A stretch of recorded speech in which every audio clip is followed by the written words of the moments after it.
지난주 말씀을 통해서 모든 피조물이 경배와 찬양을 하고 있는데 보좌에 앉으신 하나님과 어린 양 예수 그리스도를 향하여 예배를 드렸다. 그렇게 말씀을 드렸습니다. 특히 예수 그리스도는 우리의 예배를 받으실 분이시고 그분이 이 세상을 심판하실 분이십니다. 그런데 예수님이 두루마리 7개를 받으셨잖아요. 두루마리라고 하면 참 우리가 어려운데 오늘날로 만약 요한이 요즘에 환상을 봤다면 책이라고 그렇게 기록했을 겁니다. 예전에는 책이 다 두루마리였잖아요. 여러분 성경 66권을 두루마리로 여기다 놓으면 어떻게 될 것 같아요? 아마 여기 꽉 차지 않을까요? 예전에는 양피지 같은 걸로 그렇게 했기 때문에 되게 이렇게 굵직굵직 하거든요. 얇은 종이 없으니까. 그래서 7개의 봉인이 있는 책들이 있었다라고 하는 건데 그 책에 봉인을 띌 사람이 없었는데 예수 그리스도가 오늘 그 봉인을 띄고 있다. 그러니까 예수님이 심판주이시다라고 하는 그러한 말씀입니다. 읽으셨으면 어려울 수도 있는데 같이 설교를 들으면서 한번 살펴봅니다. 6장 1절 같이 읽습니다. 나는 그 어린 양이 그 7봉인 가운데 하나를 떼는 것을 보았습니다. 그리고 나는 네 생물 가운데 하나가 우레 같은 소리로 오노라 하고 하는 말을 들었습니다. 보좌 주위에 제일 가까운 곳에는 네 생물이 있었다 그랬죠. 그런데 네 생물 중에 하나가 예수님이 봉인을 떼니까 오너라 그런 거예요. 와라 그런 거예요. 그랬더니 누가 왔냐면 2절을 보세요. 제가 읽습니다. 그리고 내가 보니 흰말 한 마리가 있는데 그 위에 탄 사람은 활을 가지고 있었습니다. 그는 면류관을 쓰고 있는데 그는 이기면서 나아가고 이기려고 나아갔습니다. 심판에서 첫 번째 봉인이 떨어지니까 이러한 일이 있었다라고 이야기하는 겁니다. 예수님이 봉인을 띄고 보좌에서 제일 가까웠던 네 생물 중에 첫 번째 생물이 오너라 했더니 흰말을 보이고 흰말 탄 사람이 있고 흰말 탄 사람은 뭐를 가지고 있어요? 활을 타고 있는데 그 머리에는 뭐가 있다고요? 면류관. 어려운 것 같은데요. 어렵게 생각하면 어려워요. 근데 쉽게 생각하면 너무 쉬워요. 묵시니까 성도들이 읽으면 아는 내용을 썼다고 그랬죠. 제가 한번 여러분들에게 풀어보겠습니다. 사람들은요 흰말이 나오고 면류관이 나오면 좋은 의미로 생각을 해요. 그래서 어떤 사람은 이것을 주석을 쓰면서 예수님이다 얘기하는 사람이 있어요. 문맥을 못 봐서 그래요. 왜냐하면 예수님이 봉인을 띄었는데 생물이 오너라 그랬는데 예수님이 또 나타나서 말을 타요. 그럼 예수님이 생물에 쫄병되는 거잖아요. 말이 안 되잖아요.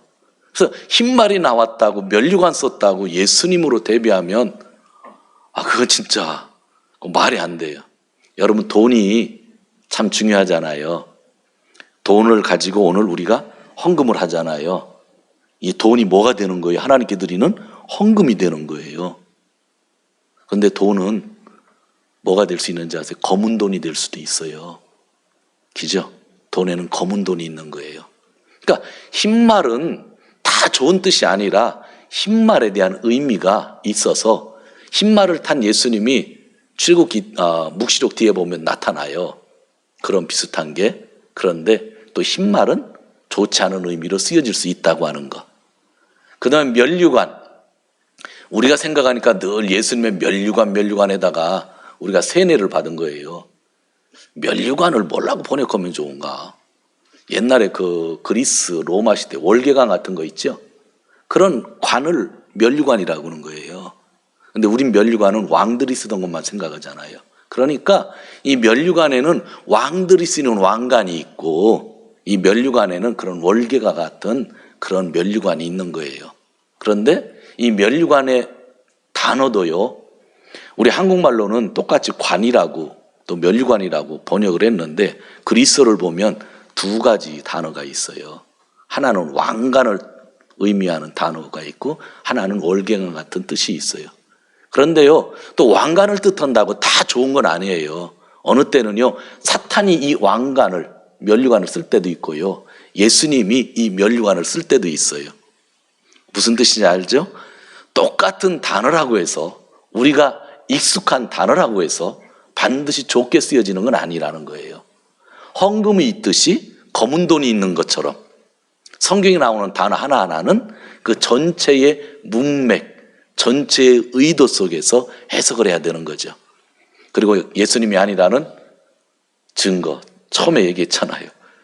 어디 내생물이 나오라는데 예수님이 어떻게 백마를 타고 나와요? 말도 안 되잖아요. 예수님이 봉인을 띄었는데, 예수님이 심판주인데. 그래서 혹시 여러분들에게 이런 이야기를 가지고 가르치는 사람이 있으면 그냥 그렇게 논쟁하지 말고 그냥 이렇게 피하시면 되는 거예요. 흰말이라고 다 좋은 건 아니다. 그런 이야기입니다. 자, 이것이 뭐냐면요, 흰말이 탔는데 성경에 보니까 이기고 또 이기려고 했어요. 그 이기고 또 이기면 멸관이 있는 거예요. 상급이. 이기려고 하는 거예요. 그러니까 이거는 호전성을 의미하는 거예요. 쉬운 말로 나라와 나라의 전쟁을 이야기하는 거예요.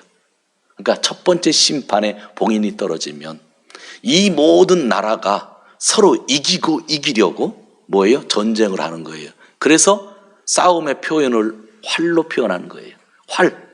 활은 전쟁의 표현이잖아요. 근데 이기고 또 이기는 거니까 끊임없이 전쟁을 하는 시대가 우리에게 주어진다고 하는 그런 말씀을 하고 있는 겁니다. 자, 두 번째 봉인이 떨어져요.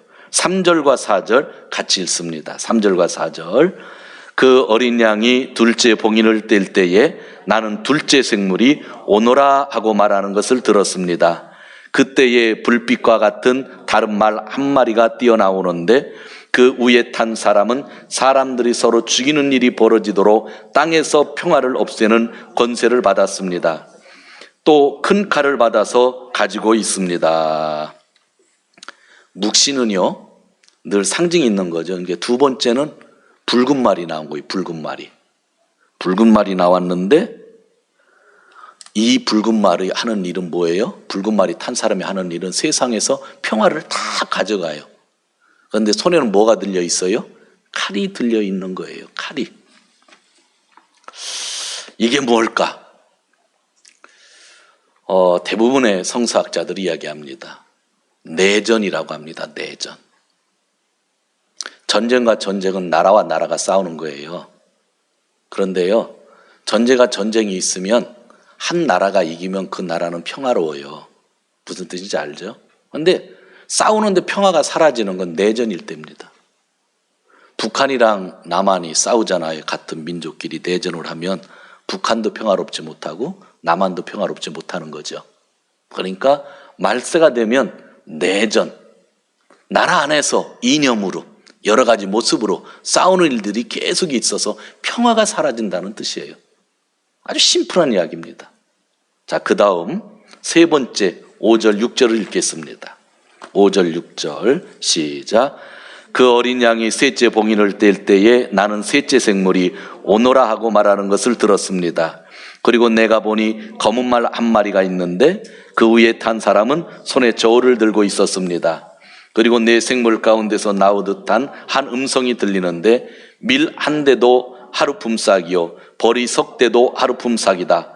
올리브 기름과 포도주에는 해를 끼치지 말아라 하고 말하였습니다. 검은 말, 검다라고 하는 것은 기근을 의미하는 거예요. 기근. 그런데 기근이 얼마나 심하게 되냐면 마지막 심판 때는 쌀 한 대, 요거는 한 대는 좀 안 될 것 같고, 그죠? 요만큼인 쌀 한 대가 하루 품삯 10,000엔에서 20,000엔. 그러면 인플레이션이 되게 높은 거죠. 열심히 일했는데 하루 종일 죽으라고 일했는데 그 돈을 가지고 구입할 수 있는 양식이 쌀 한 줌밖에 안 된다는 뜻이에요. 그러면 죽지는 않지만 얼마나 기근이 심한지 알겠죠? 그런 시대가 온다는 거예요. 말세에는. 검은 말이 그것을 의미하는 거예요. 그리고 저를 가지고 재는데 하루 품삯을 가지고 쌀 한 대밖에 못 산다는 거예요. 여러분, 10,000원 가지면 저렇게 살면 일주일 먹을 거 사잖아. 우리 성경자매 혼자 자취하죠? 10,000원이면 일주일 먹을 거 사나? 사죠. 가족은 좀 힘들겠지만 청년들이야 뭐 10,000원이면 일주일 먹을 거 사잖아요. 그죠? 사는 거예요. 그런데 10,000원 가지고 라면 하나밖에 못 산대요. 얼마나 힘든지 그러면 알만하죠. 하루 종일 일했는데 라면 하나를 사면 죽지는 않지만 어떻게 해요? 정말 가난하게 사는 거죠. 그런 시대가 온다는 거예요. 그런데 뒷구절이 힘들어요. 뭐라겠냐면은요, 그 6절을 한번 보세요. 6절을 보면 올리브 기름과 포도주는 해를 끼치지 말아라. 10,000원으로 밀가루 한 줌밖에 못 사는데, 그런데 또 심판인데도 불구하고 올리브와 기름도 다 없애라 하면 되는데 그거는 놔둬라 그랬거든요. 아마 제 설교를 들으면요 이제 평생 안 잃어버릴 거예요. 올리브와 기름은 놔두라는 거는요 부의 상징이거든요. 부의 상징은 놔두는 거예요. 여러분, 이 세상에도 경험해 안 해요? 가난한 사람이 늘어나면 늘어날수록 부자가 늘어나요, 안 늘어나요? 지독하게 늘어나요. 빈부의 격차가 아주 심하게 온다는 뜻이에요. 진짜 서민들은 하루 종일 일해서 라면 하나 두 개밖에 못 사는데 너무 인프레가 돼가지고 올리브 같은 거 이런 것들은 그냥 해를 끼치지 말라고 하니까 그냥 부자들은 옆에서 더 부자로 사는 거지. 그럼 부자가 많다고 해서 나라가 행복한가요? 아니잖아요. 부자가 많은데 가난한 사람이 많으면 정말 살기 힘들잖아요. 그런 심판을 지금 이야기하고 있는 겁니다. 자, 네 번째 봉인이 떨어집니다. 7절에서 8절 같이 읽습니다. 그 어린 양이 넷째 봉인을 뗄 때에 나는 이 넷째 생물이 오너라 하고 말하는 것을 들었습니다. 그리고 내가 보니 청황색 말 한 마디, 그 위에 탄 사람의 이름은 사망이고 지옥이 그를 뒤따르고 있었습니다. 그들은 칼과 기근과 죽음과 들짐승으로서 4분의 1에 이르는 땅의 주민들을 멸하는 권세를 받아가지고 있었습니다. 여러분, 제가 한번 여러분들에게 질문해 볼게요. 그냥 일반적으로 죽은 시체 색깔이 하얗습니까? 빨갛습니까? 검었습니까? 청황색입니까? 청황색이라는 거는요, 죽은 시체를 의미하는 거예요. 싸워서 죽고, 기근으로 죽고, 병들어 죽어서 시체 색깔이 된다. 청황색 말은 바로 그것을 얘기하는 거예요. 되게 단순한 거예요. 색에 대한 개념만 가지면, 그 당시 쓰던 묵시에도 가지는 그런 색에 대한 개념만 가지면, 아, 시체들이 흘러넘치겠구나라고 하는 그런 이야기를 하는 것입니다. 기근이 계속되고 병들어 죽는 겁니다. 그런데 성경의 8절 중간에 사망이에요. 이게 죽는 시체 색깔이에요. 사망이 오는데 지옥이 따른다고 그랬죠. 요거는 좀 번역이 잘못됐어요. 그 디귿하고 밑에를 보세요. 그리스어로 뭐라고 돼 있어요? 하데스. 왜 하데스라고 번역하면 될 거를 여기다 답을 놓고도 위에는 답 아닌 것을 썼는지 제가 이유를 모르겠어요. 왜냐하면 한국 성경은 옛날부터 하데스를요 지옥으로 번역했기 때문에 그래요. 근데 그 번역이 잘못된 거예요. 잘못된 걸 알으면 이 사람도 아는 거거든요. 알면 위에다가 지옥이라고 쓰면 안 돼요. 하데스라고 써야 돼요. 성경에서 지옥은 게헨나라고 하는 그리스어를 번역할 때만 지옥이에요. 그래서 하데스와 지옥은 틀려요. 의미가. 하데스는 죽은 사람이 가는 곳, 죽은 사람이 있는 곳을 하데스라고 하는 거고, 지옥은 마지막 심판, 불과 유황불이 있는 거예요. 죽은 사람이 가는 곳, 사람이 죽었는데 하데스가 따라온다는 것은 죽은 사람들이 가는 곳이 따라온다고 하는 거고, 여러분 거기를 그냥 밑에 줄을 위에다 놓고 하데스라고 생각하면 돼요. 지옥이 아니에요. 지옥 개념은 전혀 다른 개념입니다.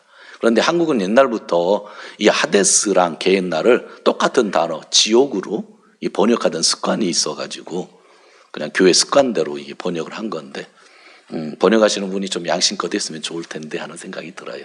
하데스입니다. 예, 죽은 사람의 거처가 나를 따라온다라고 하는 그런 이야기입니다.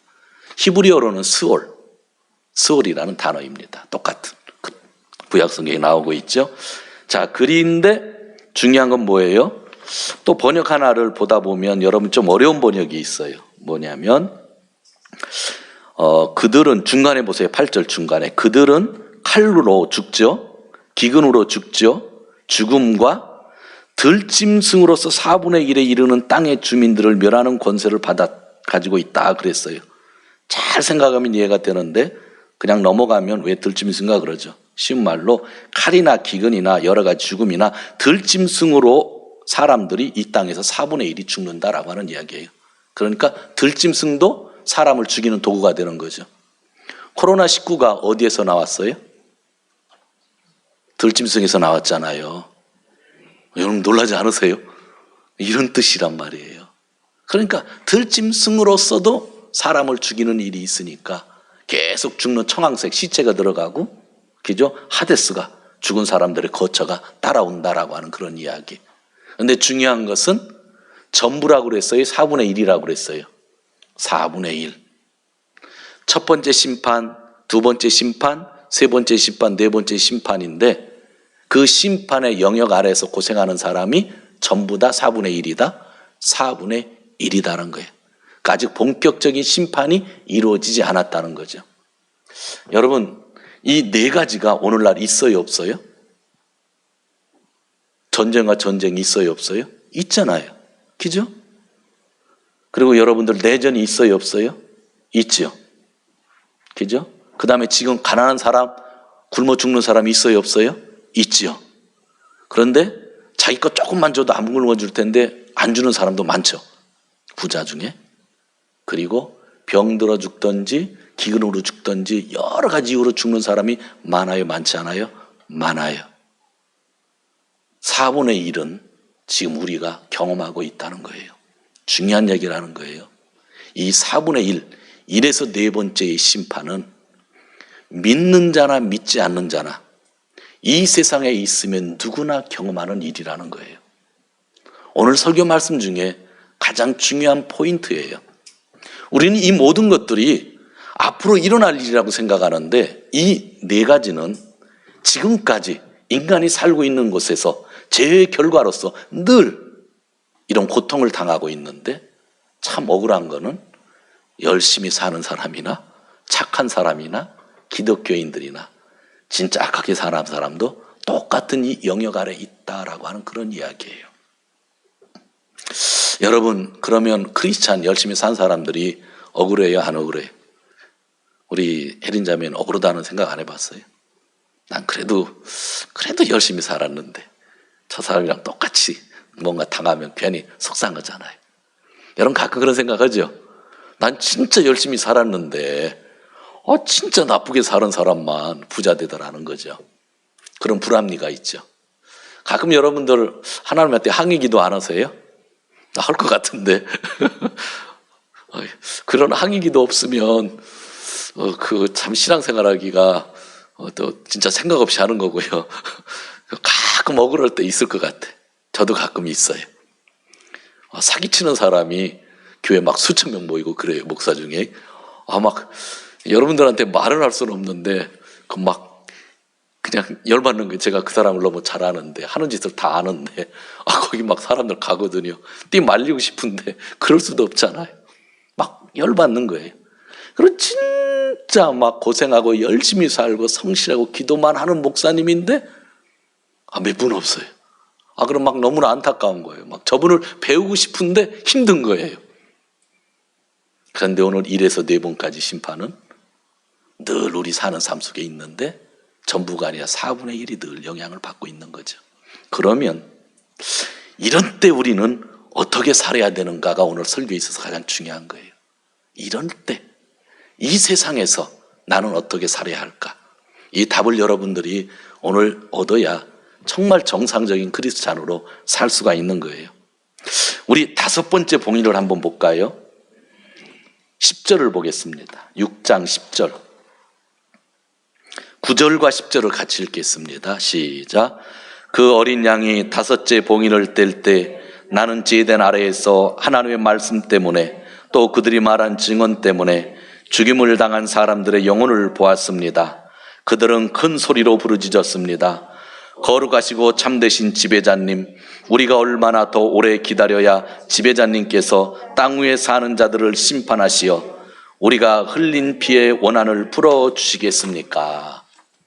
여러분이 했던 기도 여기 다 있죠.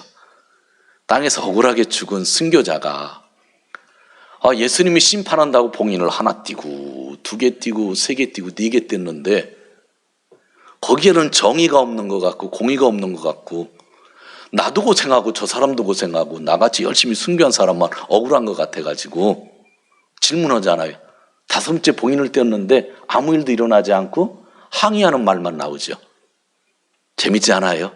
이게 다 연결된 거라는 거예요. 괜히 5째 봉인을 띄면 더 엄청난 막 재앙이 있을 줄 알았는데 아니잖아요. 1에서 4번째까지 봉인 뗀 것이 이해가 안 된다는 거예요. 왜 나는 열심히 믿었는데, 나는 이렇게 죽기까지 믿었는데 천국에 와서 보니까 아직도 변하는 게 없으면 내 후배들 지금 땅에서 고생하는 친구들은 어떻게 합니까? 하고 천상에서 먼저 죽은 순교자들이 항의를 하고 있는 모습을 요한이 보고 계시록에다 쓴 거예요. 이게 묵시란 말이죠.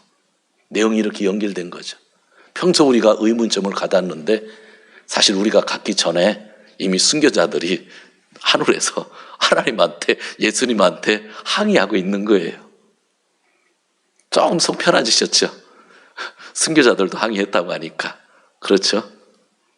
그 항의한 사람 중에 사도 바울이 있을 수도 있고 베드로가 있을 수도 있으니까. 5번째 재앙은 항의의 모습으로 심판이 우리에게 주어지고 있는 겁니다. 자, 이럴 때 오늘 말씀을 가지고 우리가 어떻게 살아야 되는가라고 하는 메시지를 받아야 되는 거예요. 이해하고 사실은 제가 지금 여러분에게 해석하는 것이 올바른 해석입니다. 이 해석 외에 다른 이야기를 하면 그건 이상할 수가 있어요. 왜냐하면 아주 단순한 해석이니까. 그런데 문제는 이 해석을 통해서 이 내용을 보면서 마지막 6번째 재앙, 7번째 심판을 보기 전에 오늘 이 시간 우리가 좀 깨달아야 될 것이 무엇인가라고 하는 그러한 이야기입니다. 지금 시대는 믿는 자나 믿지 않는 자가 대책을 잘 세워야 되죠. 우리 성도님 중에 어떤 분이 저한테 와서 목사님, 제가 코로나 때문에 참 무서운데 안수 기도를 해주시기 바랍니다 하면 제가 기도할까요, 안 할까요? 열심히 기도하죠. 그리고 또 어떻게 기도할까요? 코로나 걸리지 않도록 기도할 겁니다. 대충 기도할까요? 진심으로 기도할까요? 전 무조건 진심으로 기도합니다. 그런데 그렇게 할지라도 그 사람이 걸릴 수 있는 겁니다. 안 걸릴 수도 있고. 여러분 중에 저한테 기도 안 받았어도요, 걸릴 수도 있고 안 걸릴 수도 있는 거예요. 그게 일반적인 것.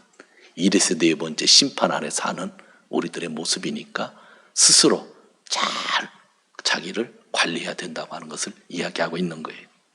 이것은 믿음의 문제가 아니에요. 4번째 재앙까지 주어질 때 믿음이 없어서 사람들이 순교를 당했나요? 믿음이 없어서 고통을 당했나요? 믿음이 없어서 차를 타고 가다가 교통사고를 당하나요? 아니라니까요. 내가 병에 걸리는 거는 믿음이 있던 없던 관계없는 거예요. 이 1에서 4번째 재앙은 그걸 우리에게 분명히 알려주는 건데 우리는 이것을 자꾸 잘못 이해하는 거예요. 뭔가 잘못했으니까 병 걸렸다고 하고 자꾸 정죄. 아니라니까요. 1에서 4번의 재앙, 심판은 잘한 사람이나 못한 사람이나 4분의 1이 다 영향을 받고 산다고 하나님이 말씀하고 있는 거잖아요. 내가 열심히 살았는데 넘어졌다나요? 어쩔 수 없는 거예요. 돌이 있어서 넘어졌는데 어떡하라고요? 한 가지 기억을 하시기 바랍니다. 하나님의 특별하신 뜻은 있어요. 그러나 일반적으로 믿음이 없어서 병이 안 걸리는 건 아니에요. 믿음이 없어서 병이 안 걸리는 건 아니에요. 누구나 걸려요. 그런데 또 하나 저는 확신하는 게 있어요. 병 걸린 사람은요, 믿음으로 고칠 수 있어요. 전 그걸 믿는 거예요. 병은요, 믿는 자나 안 믿는 자나 누구에게나 다 와요. 온다니까요. 유명한 목사님에게 안수기도 받아도 와요. 병 걸리지 말라고 안수기도 해준 목사님이요, 지금 그렇게 유명한 목사님이 수면제 없으면 잠을 못 자요. 그리고 가끔 죽겠다고 그래요. 죽고 싶다고 그래요. 누구나 다 오는 거라니까요. 그런데 병이 걸려 있어도 믿음으로 그 병을 우리는 고칠 수 있는 거예요. 그 믿음을 예수님이 주시는 거예요. 그게 신앙이라는 거죠. 제가 믿음이 필요 없다고 하는 게 아니에요. 누구나 이 세상에서는요, 어려움을 겪을 수 있는 거예요. 그러나 그 안에서 우리는 믿음을 강구하면서 그것을 이기고 나아가는 거예요. 그게 신앙이라고 하는 거죠. 여러분, 11절, 6장 11절 제가 읽어볼게요. 그리고 그들은 흰 두루마기를 한 벌씩 받아 가지고 있었습니다. 대단하잖아요. 천국에서 흰 두루마리를 가지고 있는 거예요. 순교해서. 그들은 그들과 같은 동료 종들과 그들의 형제 자매들 가운데서 그들과 같이 죽임을 당하기로 되어 있는 사람의 수가 차기까지는 아직도 더 쉬워야 한다는 말을 들었다. 하나님이 좀 쉬어야 한다 그랬죠. 쉬어야 한다는 말도 좀 번역이 조금 잘못됐어요. 일본말 번역은 시바라쿠 시직간이 마츠요우니, 기다려라는 뜻이에요. 쉬다는 게 아니죠. 하나님 뭐 좀 쉬어라 하는 게 아니에요. 뭐라 그랬어요? 뭐라고요? 하나님이 대답하시기를 그렇게 항의하니까 좀만 기다려봐라 하는 그런 뜻이란 말이에요.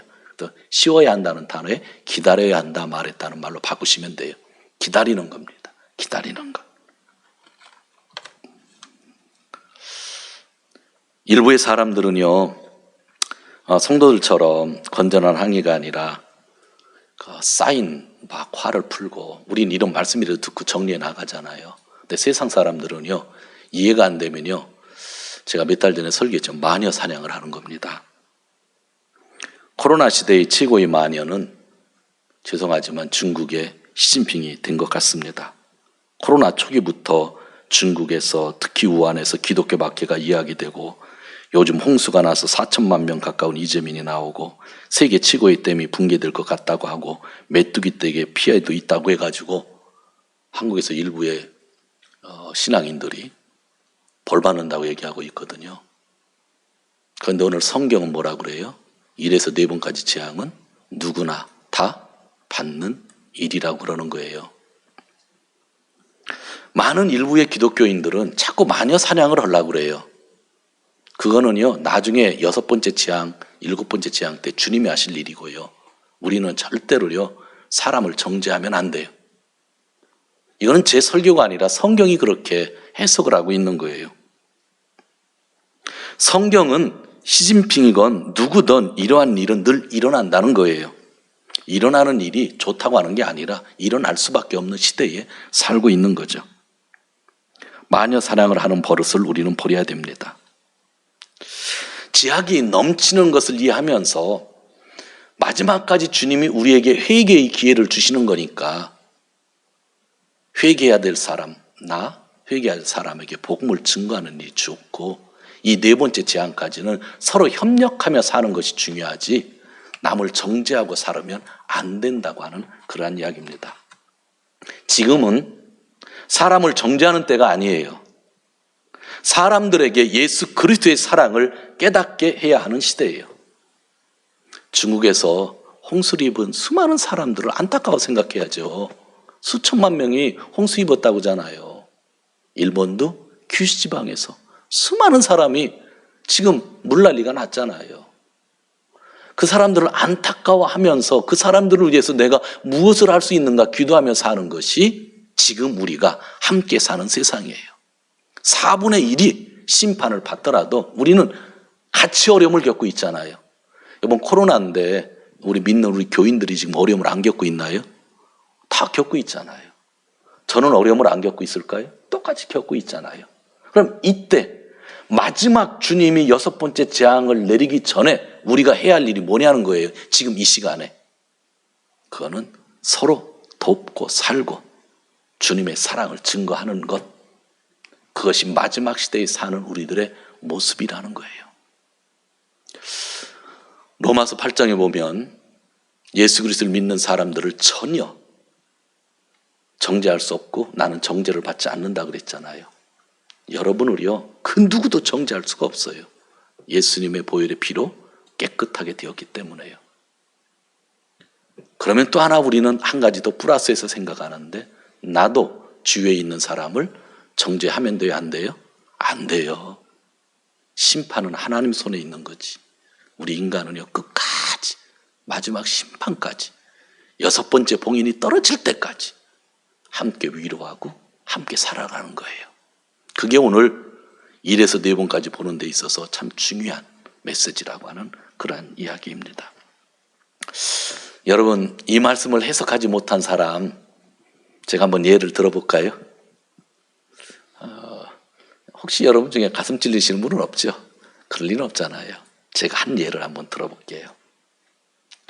로마가 원래 유대가 로마 통치에 있었지만 유대 전쟁을 통해서 AD 67년인가 68년경 유대 전쟁을 통해서 유대 땅을 완전히 폐허로 만들었습니다. 말을 안 들으니까요. 그리고 AD 70년에 예수님이 늘 성전들을 들락날락 하셨는데 그 예루살렘 성전을 로마 군대가 완전히 폐허로 만들어버렸습니다. 성과 성전과 전부 파괴된 거예요. 이때 싸우다가 도망친 유대인들이 있는데 1000명이 한 1000명에 900 몇십 명인데 한 1000명 되는 사람이 마사다 요새에 가서 로마 군대와 수년 동안 항쟁하다가 마지막에 스스로 다 로마 군인에게 죽기 싫다고 해서 목숨을 끊었습니다. 제가 수십 년 전에 거길 한번 올라가 본 적이 있어요. 거긴 진짜 못 올라갈 띠예요. 근데 거기서 1000명이 로마 군대 15,000명과 싸우다가 죽은 곳이고 발견된 것이 그렇게 오래되지 않습니다. 그때에 유대인 중에 크리스찬 유대인이 있었어요. 마지막까지 1000명이 자기 목숨을 내놓고 수년 동안 예루살렘을 떠나서 싸울 때에 로마는 장군을 통해서 15,000명을 데리고 가서 유대인들을 죽이려 할 때에 기독교인이었던 유대인들, 성경에 나와서 예수를 믿었던 유대인들, 그들은 무엇을 했는지 아십니까? 예루살렘 성전이 무너지는 것을 보고 주님의 재림의 때라고 잘못 해석하고 대부분 산과 들로 숨었습니다. 복음서에 보면 마지막 때는 예수님이 숨으라고 하잖아요. 그게 지금인 줄 알고 재림을 잘못 해석하고 숨었어요. 같은 유대인으로서 유대교의 사람들은 목숨 걸고 싸웠는데 성전이 없어져도 마사다 요새에 가서 끝까지 몇 년 동안 싸웠는데 1000명 가지고 15,000명과 싸웠는데 기독교인들은 대부분 숨어버린 겁니다. 역사적인 사실입니다. 그 결과 같은 유대인인데 유대인과 크리스찬 유대인은 사이가 나빠졌죠. 예루살렘 성전이 망했고 20년 후에 얌니아라고 하는 곳에서 율법학자들이 모였습니다. 그리고 율법학자들이 구약성경, 우리가 쓰는 구약성경 39권, 유대에서는 24권이라고 하는데 내용이 똑같습니다. 그것을 정경으로 확정을 합니다. 그때 그들이 사용한 본문은 완벽한 히브리어 본문만 가지고 확정을 하죠. 예수님의 제자들도 예수님 시대에 살던 사람들도 성경은 그리스어로 번역된 성경을 사용하고 있었는데 그런 일이 있고 난 다음에 유대인의 율법학자들은 그리스어로 번역된 것은 전부 버리고 순수한 히브리어 성경만 온전한 정경이다 해가지고 확정을 해놨죠. 그것을 우리가 지금 쓰고 있는 겁니다. 거기에는 잘못이 없다고 저는 그렇게 믿고 있습니다. 그런데 사이가 나빴던 것은 분명하죠. 유대인 기독교인의 흔적은 이만큼이라도 넣고 싶지 않아서 그렇게 은혜가 되는 그리스도 역의 그 성경을 전부 버릴 수밖에 없었던, 유대인 그리스도인들, 우리의 최고의 선배죠. 그들이 가장 먼저 믿은 선배들이죠. 그러나 그들이 심판을 잘못 이해한 거예요. 심판의 때가 있을 때 마지막 6번째 재앙이 오면 우리가 도와주고 싶어도 도와줄 수가 없어요. 내 힘으로 할 수가 없는 그 시대가 와요. 그러나 지금은 함께 어려움을 겪어도 함께 돕고 살아야 되는 시대라고 하는 것, 잃어버린 거죠. 그게 우리 선배들의 잘못이에요. 예수님의 묵시록을 통해서 요한에게 그 사건이 있은 20년 후에 이 말씀을 다시 주셨을까요? 어려움이 있고 죄의 결과는 있고 어둠의 세상이지만 4분의 1이 진짜 어려움을 겪을 수밖에 없고 믿는 자도 믿지 않는 자도 겪을 수밖에 없다라고 하는 것을 보여주시면서 어떻게 살아야 되는가 이 시대에 알려주는 겁니다. 우리는 오늘 믿지 않는 사람이 전철을 운전하는데 전철을 타고 왔습니다. 믿지 않는 사람이 택시를 운전하는데 거기를 타고 왔습니다. 그 사람이 오늘 이 자리에 있다면 우리는 오지 못할 수도 있었을 겁니다. 그 사람을 칭찬하는 건 아니지만 함께 사는 세상이라는 겁니다. 우리는 예수를 믿고 있는데 죽어도 버릴 수 없죠. 순교를 당해도 버릴 수 없죠. 그래서 그 사랑을 그런 분들에게 마지막 시간까지 회개의 기회를 주실 때까지 전하고 사는 거죠. 절대로 세상에 있는 사람들을 정죄하지 마십시오. 세상에 있는 사람들은 정죄를 받을 사람이 아니라 우리의 전도 대상자이고 마지막이 되면 예수님이 해결을 하시죠. 6번째 재앙을 한번 보시기 바랍니다. 본문입니다. 오늘 읽은 12절에서 17절에 나오고 있습니다. 12절, 17절인데 12절에서 14절 같이 읽겠습니다. 14절까지만 12에서 14. 그 어린 양이 6째 봉인을 뗄 때에 나는 큰 지진이 일어나는 것을 보았습니다.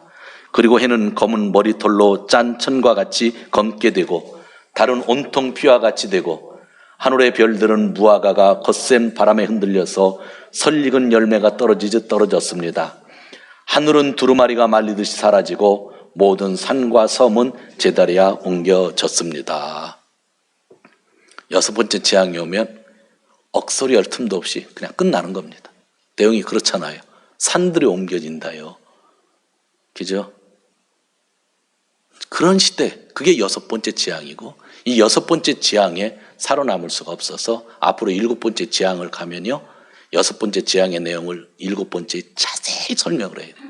그래서 첫째 나팔부터 7째 나팔까지 또 첫째 대접에서 7째 대접까지 전부 얘기하는데 다 6번째 재앙, 7번째 재앙의 내용을 우리에게 이야기하는 거죠. 그러면 이제 마지막 질문입니다. 이제 6번째 재앙이 오면 그럼 이제 우리는 어떻게 되느냐 하는 거예요. 아까 4번째 재앙까지, 4번째 심판까지 그냥 순교자가 억울해서 좀 항의를 했잖아요. 그랬더니 예수님이 뭐라 그래요? 좀 기다려라 그랬잖아요. 근데 지금 6번째 재앙의 이 심판에 대한 거는 엄청나잖아요. 그 답을 제가 드리려면 오늘 설교를 한 1시간 더 해야 되니까 다음 주에 그 답은 드리려고 그래요. 그런데 이 답을 가지고 여호와 증인이 나온 거예요. 이 답을 가지고 신천지가 나와서 다음 장에 읽으면 14만 4천이 나오는데 14만 4천 명만 구원받는다 해서 여호와 증인, 그것은 우리다 그러는 거고 신천지도 그것은 우리다 그러는 거예요. 그럼 우리는 뭐 해당 사항이 없잖아요. 그렇죠? 그래서 진짜 해당 사항이 있는지 없는지 마지막 때에는 지금은 같이 고통을 받았지만 과연 마지막 때도 같이 고통을 받는지 마지막 때는 믿는 사람들은 따로 주님이 준비하신 곳이 있는지 그것을 다음 주에 제가 설교를 하도록 할게요. 오늘 말씀을 정리합니다. 기본적인 심판은요 늘 있다. 여러분들 이것을 오늘 넣어야 돼요. 기본적인 심판은 언젠가 온다 하지만 안 돼요. 지금 우리는 기본적인 심판 아래 있는 거예요. 왜? 죄가 만연하고 있잖아요. 그죠? 그러니까 우리 기독교인들도 이 심판에서 기본적인 것에서 자유할 수가 없다. 억울할 수는 있지만 그럼에도 불구하고 이 세상에서 끝까지 같이 살아야 돼요. 시간이 주어지니까 한 사람이라도 더 전도를 해야 되는 거예요. 절대로 우리는 내가 정죄를 받지 않으니까 다른 사람도 정죄를 하지 말라는 거죠. 제가 늘 얘기하잖아요. 예전에 있었던 교회의 어느 권사님께서 남편이 술만 먹고 오면 이 사탄아 물러가라 막 그랬다고 했잖아요. 아니, 난 그 얘기 듣고 그 집에 신방을 안 갔다고 그랬잖아요. 그때 그분이 이제 교회를 떠나셨어요. 딴 교회 갔어요. 자기 남편 보고 사탄이라고 뭐 어떻게 빨리 구원해가지고 예수님 믿게 해야죠. 그죠? 절대로 남을 정죄하면 안 돼요. 그리고 6번째 봉인이 떨어지면 본격적인 심판이 시작되는데 아까 그랬죠. 전쟁이 있어서 어려운데 한 나라가 승리하니까 한 나라는 죽어도 한 나라는 괜찮잖아요. 근데 6번째 심판 때는 그런 일이 없는 거예요. 그리고 부자가 있고 가난하게 되는 일이 있었잖아요. 근데 그 일도 없는 거예요. 그냥 다 끝나는 거예요. 다 악한 사람은. 기회가 없는 6번째 심판이 오게 되는 거죠. 그때 우리 크리스찬들은 어떻게 될 것인가? 거기에 대한 믿음만 확실하면 다음 주 요한계시록 해석이 올바르게만 되어진다고 하면 우리가 누가 와서 자꾸 말씀으로 속여도 빠지지 않을 겁니다. 꼭 7장을 읽어오시고 다음 주에 또 말씀을 들었으면 좋겠습니다. 기도하겠습니다.